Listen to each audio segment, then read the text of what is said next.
ओम शांति। आज हम सभी बच्चों को बाबा ने 5 बातें बताई कि जब विनाश का टाइम नजदीक आता जाएगा तो उसकी निशानी क्या होगी। जब महापरिवर्तन होगा तो उसकी निशानियां क्या होंगी। तो बाबा ने सुनाया कि बच्चे, जब विनाश का समय नजदीक होगा तो सबको मालूम पड़ जाएगा कि हमारा बाबा आया हुआ है। वाह बाबा वाह, कितनी कमाल की बात बाबा कहते हैं। एक तो बाबा वो बात नहीं बताती, लेकिन आज बाबा मुरली में सुनाते भी रहते हैं। आज बाबा ने मुरली में सुनाया कि बच्चे, ऐसा ऐसा होगा। एक तरफ बाबा कहते कि बच्चे, बाबा कुछ भी नहीं बताएगा, लेकिन एक तरफ कहते कि सब कुछ हम बच्चों को बता दिया है। इसलिए तो बाबा को भोला भंडारी कहा जाता है, क्योंकि बाबा हम बच्चों के साथ होते हुए भी क्या कहते हैं कि देखो बच्चे, बाबा नहीं बताएगा कि विनाश कब होगा, लेकिन बाबा ने आज उसकी निशानी बता दी है। बाबा ने सुनाया कि बच्चे, सबको मालूम पड़ जाएगा कि हमारा बाबा आया हुआ है। बाबा फिर सुनाते कि अब नई दुनिया स्थापना और पुरानी दुनिया का विनाश तो निश्चित ही है। बाबा ने कहा कि बहुतों को साक्षात्कार होगा। बाबा बहुत सुंदर और गहरी बात बता रहे हैं बच्चों को कि बच्चे, जब ऐसा समय आएगा तो नई दुनिया की स्थापना और पुरानी दुनिया का विनाश तो बहुतों को साक्षात्कार होने लगेगा। और बाबा आगे सुनाते कि सन्यासियों, राजाओं आदि को भी ज्ञान मिलेगा। तो आज हम सब देख रहे हैं कि बड़े बड़े राजा महाराजा बाबा के घर में जा रहे, और बड़े बड़े महामंडलेश्वर साधु संत भगवान की बात को मान रहे हैं, समझ रहे हैं, सुन रहे हैं। तो बाबा ने कहा, जब उन्हें पता चलेगा कि बेहद का बाप आया है, वही सदगति देने वाला है, तो बहुत आएंगे। कि सब जब कहेंगे कि बेहद का बाप आ गया है सदगति देने के लिए, तो फिर भीड़ लग जाएगी। आज वो हम सब स्पष्ट देख रहे हैं कि जो बाबा की मुरली में बाबा ने कह दिया था, आज वो सब कुछ होने लगा है। अब देख रहे हैं हम सबके मधुबन में कितनी भीड़ होने लगी है। लोग पहले से अब रिजर्वेशन करवाते हैं, तब वहां पर जगह मिलती है। तो बाबा ने कहा कि अखबारों द्वारा अनेकों को संदेश मिलेगा, तुम बच्चे एक बाप की याद में अतीन्द्रिय सुख में रहेंगे। बाबा ने कहा, जब अखबारों में नाम होगा, आज हम सब देख रहे हैं कि दुनिया में आज हर अखबार में तुरंत आ जाता है, अब जो भी प्रोग्राम होता है कि आज ऐसा प्रोग्राम हुआ, ये लोग आए हैं, तो सब कुछ अब वो होने लगा है। तो बाबा ने कहा, जब समय नजदीक होगा तो उस समय क्या होगा। बाबा ने कहा, सिर्फ एक बाप की ही याद में अतीन्द्रिय सुख की अनुभूति होगी। जब उस टाइम पर ऐसा चारों तरफ कर्फ्यू लगेगा, हाहाकार होगा, गेट भी नहीं खोल पाएंगे। बाबा ने कहा, एक तरफ साक्षात्कार से बच्चों को बहलाएंगे, ये तो बाबा जानते कि उस टाइम पर क्या होगा। तो बाबा आज कुछ निशानियां बता रहे हैं, बिल्कुल अव्यक्तवाणी में बाबा ने सब कुछ बताया। बाबा ने कहा कि ये तो सबको पता पड़ जाएगा कि बाबा आया हुआ है। कितना वंडरफुल पॉइंट बाबा हम बच्चों के सामने रखते कि बाबा ने कहा कि ये तो सबको मालूम पड़ता ही है कि भगवान आया है, और अब तो सब कहने भी लगे हैं, और जितने बचे हुए हैं वो आने वाले अंतिम समय में बाबा को पहचानेंगे। बाबा ने सुनाया, देखो आगे कि दुनिया में तो बहुत हाहाकार होगा, होना भी है, रक्त की नदियां भी बहनी है।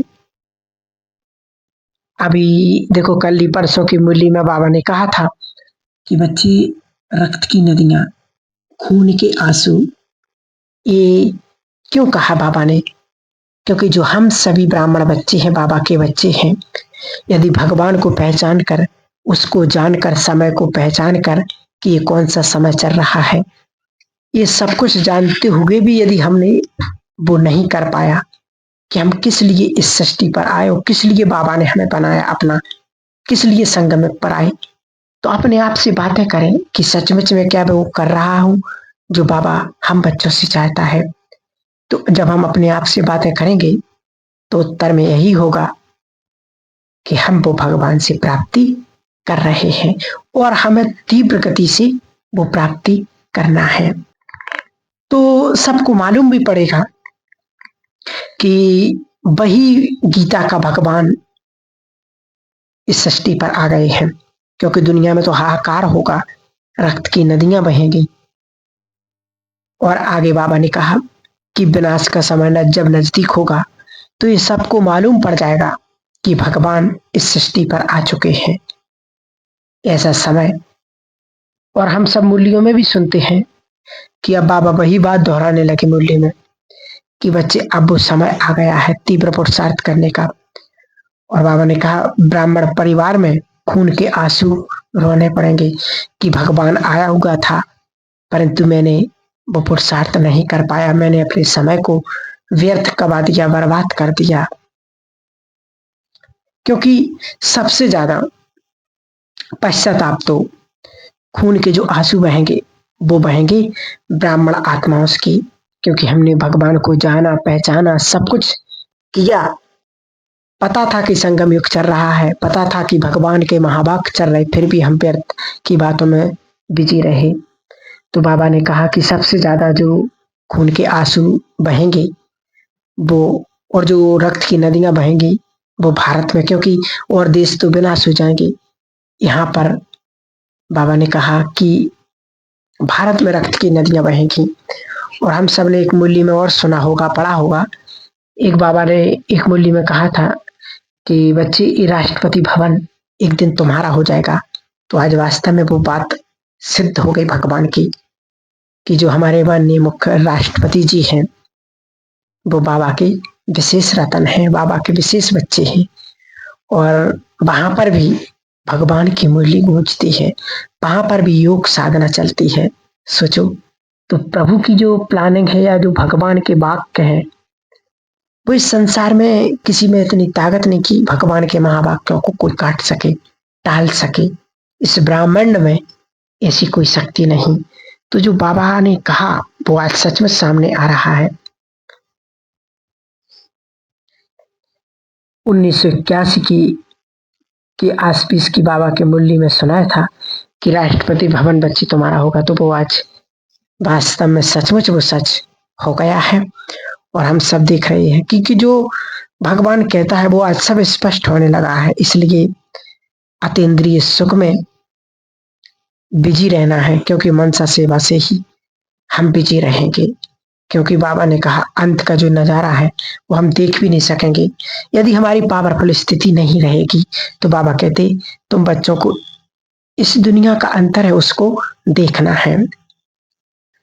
तो बाबा ने कहा तुम्हें बहादुर सर्विस वाले बनना है, क्योंकि जो सर्विस करेंगे, बाबा ने कहा है कि जो बाबा को भोग लगाएंगे, बाबा की सर्विस करेंगे, वो कभी भी भूखे नहीं मरेंगे।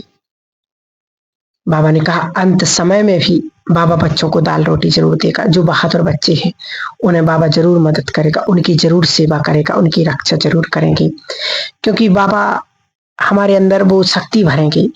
क्योंकि सर्विसेबल बच्चों के लिए जो श्रीमत पर चलते हैं उनकी मदद बाबा जरूर करते हैं। तो बाबा कहते कि बाबा को जब हम भोजन बनाते हैं तो बाबा को बड़े प्यार से, बड़े बाबा की याद में उसे स्वीकार कराना है, क्योंकि अंत समय में वो हमारी मदद जरूर करेगा। इसलिए बाबा भी कहते कि बच्चे, जो हमेशा मुरली में भी कहते रहते कि हिम्मते बच्चे मदद खुदा, इसलिए बाबा कहते कि जितना हम भगवान की सेवा में बिजी रहेंगे, बाबा अपने आप हमारी पदम गुणा मदद करेगा। लेकिन हमें हिम्मत रखनी पड़ेगी। हमें बाबा के हम स्टूडेंट हैं, कराने वाला भगवान है। कोई भी कार्य करते हैं तो हमेशा यही समझो कि मैं तो बाबा की सेवा कर रहा हूँ। आज हम देखो मंदिरों में देखते कि अगर मंदिरों में 2 लोग सेवा कर रहे हैं तो कितने अपने आप लोग आ जाते सेवा करवाने के लिए। ऐसे ही इस प्रकार से हम भी, बाबा भी हम बच्चों के लिए मदद करता जब हम उसकी सेवा में बिजी रहते हैं। तो जितना हो सके बाबा की याद में बड़े प्यार से जब हम उसको भोग लगाएंगे, उसकी सेवा करेंगे, तो निश्चित ही भगवान ने कहा है कि अंत में मैं उन बच्चों की जरूर मदद करूंगा, उनकी रक्षा करूंगा। और हमेशा जब भी कोई दिक्कत हो, समस्या हो, आलस आए, तो यही समझो कि मैं प्रभु के लिए प्रसाद बना रही हूँ, मैं अपने प्यारे बाबा के लिए भोग बना रही हूँ, अपने बच्चे के लिए। जो भी हम उससे संबंध बनाना चाहें, उस संबंध से हम उसको याद कर सकते हो, मदद करेगा भी।